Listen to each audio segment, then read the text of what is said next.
Good day students. Today we are going to do question number 8 and 9 of exercise 5.2 of our NCERT book.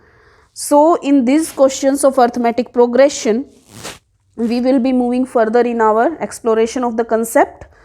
जो 8th question है, question number 8 की अगर हम बात करते हैं, यहाँ पर आज हम करने वाले हैं क्वेश्चन नंबर 8 और 9.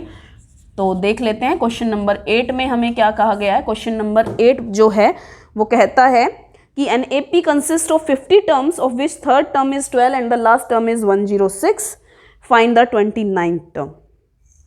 तो इसमें कहा गया है कि एक AP है जिसमें कितनी टर्म्स हैं, 50 पद हैं जिसमें, और जो तीसरा पद दिया गया है हमें और आखिरी पद हमें जो है वो दिया गया है और हमें 29th टर्म निकालनी है. तो सबसे पहले तो हमें टोटल टर्म्स कितनी हैं, उसमें 50 हैं. इसके अलावा हमें A3 दिया गया है और AN दिया गया है. अब N हमारा 50 है तो हम इसे लिखेंगे A50. तो A3 जो है हमारा हमें दिया गया है 12 और जो लास्ट टर्म है वो है 106. तो ये है हमारा जो गिवन है और A29 हमें फाइंड आउट करना है. तो हम पहले तो A3 और A50 जो हमें दिया गया है उससे पहले सोल्व कर लेते हैं, D निकाल लेते हैं, then we will talk about A29. हम D और A पहले पता करते हैं. तो A3 को मैं लिख सकती हूँ A plus 2D. A plus 2D जो है हमारा वो है 12. ये हमारी हो गई फर्स्ट इक्वेशन.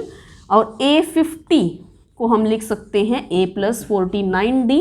और इसकी बात करें तो ये हमारा हो गया 106. ये हो गई हमारी second term. Now subtracting equation 1 from 2, हम फर्स्ट इक्वेशन को सेकंड इक्वेशन से सब्ट्रैक्ट कर लेते हैं. तो a plus 49d is equal to 106.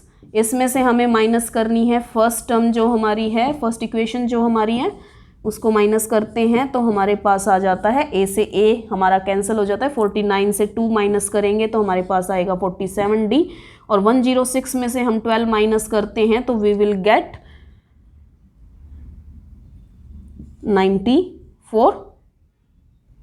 तो 94 हमारे पास आ गया. d is equal to 94 by 47 and we can easily see that we get d as 2. तो d की वैल्यू जो हमारी है वो आ जाती है 2. अब d की वैल्यू को हम पुट कर देंगे अपनी इक्वेशन फर्स्ट में. Putting in equation first we get, हमें यहाँ से a की वैल्यू पता चल जाएगी. तो a प्लस 2d जो है हमारा 12 है.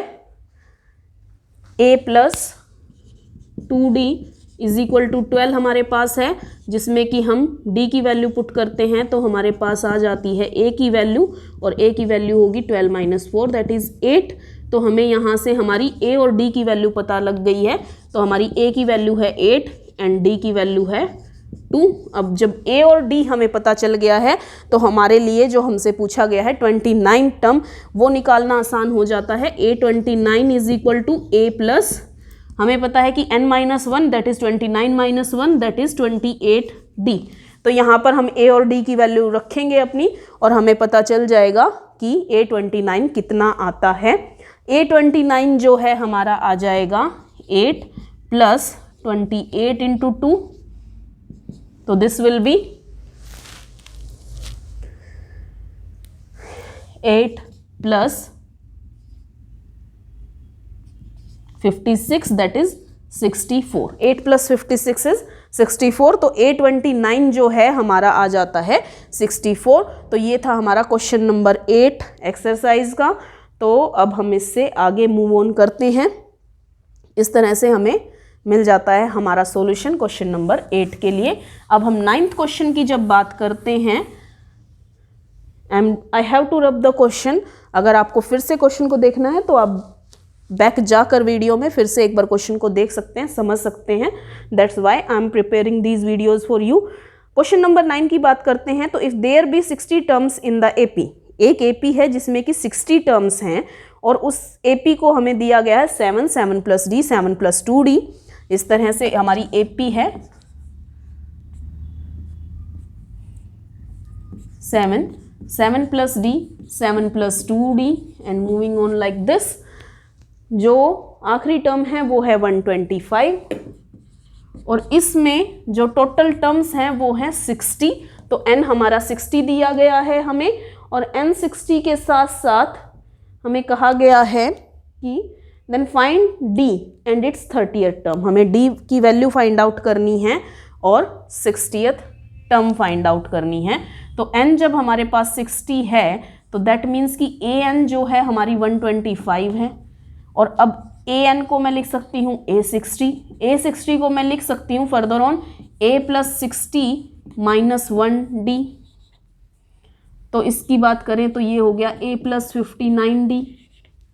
अब a प्लस 59d है, अब आप क्वेश्चन में ही देखेंगे तो जो a है हमारा कितना है 7 है, तो a प्लस 59d जो है हमारा आ गया 125। a हमारा है 7, 59d इज इक्वल टू 125।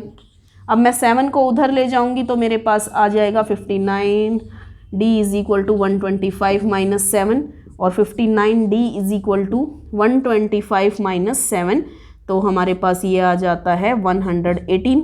और d की बात करें तो 118 डिवाइडेड बाय 2, और ये हम डिवाइडेड बाय 59, तो हमारे पास आ जाता है 2। तो d की वैल्यू जो है हमारी आ गई है 2, और d की वैल्यू जब 2 आ गई है तो इसको हम इजीली जो है a 30th टर्म हमें फाइंड आउट करनी है। Now we have to find हमें याद करना है a30 क्या होगा। तो a30 को हम लिख सकते हैं a प्लस 30 माइनस 1d, ये हो जाएगा हमारा a प्लस 29d। तो a30 को इस तरह से मैं निकाल सकती हूँ कि a है मेरा 7 प्लस 29 इंटू d की वैल्यू है 2। तो यहाँ से मेरा जो a30 है वो आ जाएगा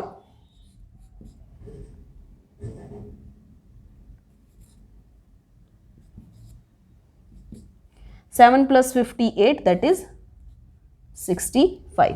तो a30 की वैल्यू आ जाती है 65। So this was the question for the day. 8th और 9th क्वेश्चन हमारा इस वीडियो में कंप्लीट हो जाता है। इसके आगे के क्वेश्चंस आपको नेक्स्ट वीडियो में मिलेंगे फॉर श्योर।